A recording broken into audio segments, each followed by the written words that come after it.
Bonjour, je m'appelle Sylvie Giasson, je suis bisexuelle. Sylvie Giasson, auteure de 3 livres sur l'homosexualité, a découvert adolescente qu'elle était autant attirée par les filles que par les garçons. Une attirance qui peut sembler normale aujourd'hui, en 2011, mais qui ne l'était pas du tout dans les années 80. Toute personne qui s'annonce comme étant différente de la majorité doit vivre avec les préjugés. Pour plusieurs personnes, l'homosexualité est un sujet qui, même aujourd'hui, reste tabou. Être attiré par une personne du même sexe peut être très bouleversant et intimidant pour un jeune qui ne sait pas toujours où trouver de l'aide. En parler, être fier, puis être courageux devant ce que ça veut dire de vivre sa vie sans nécessairement être aimé tout le temps de tous les gens autour de soi qui comptent dans notre vie.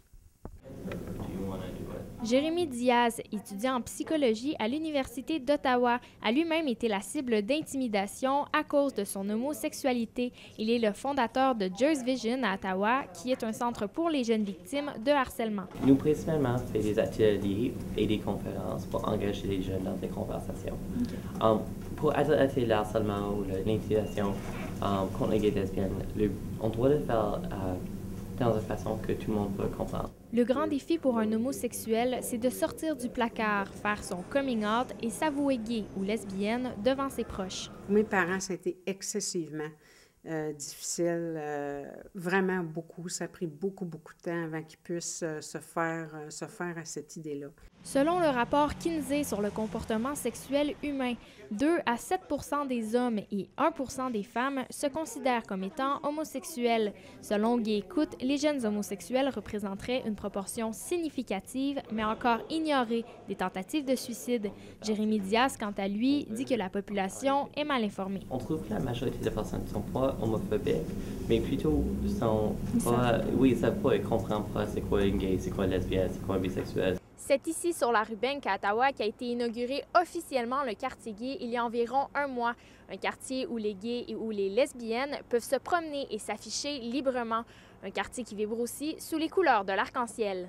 Après 6 années de démarche, la Ville d'Ottawa a reconnu le village gay en affichant 6 panneaux qui annoncent le quartier.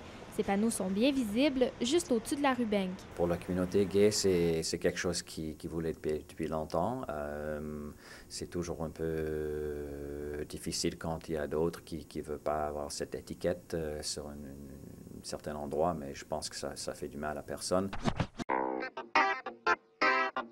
Le mariage homosexuel à travers le Canada est officiellement légal depuis le 20 juillet 2005, même si 8 des 10 provinces canadiennes possédaient déjà leur cadre juridique.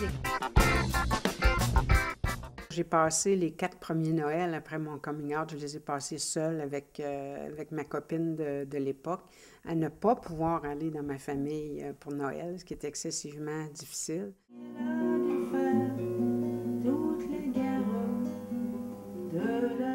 Qu'on soit pour ou contre l'homosexualité, personne ne peut empêcher un cœur d'aimer. Aurélie Vachon, La Cité collégiale, Ottawa.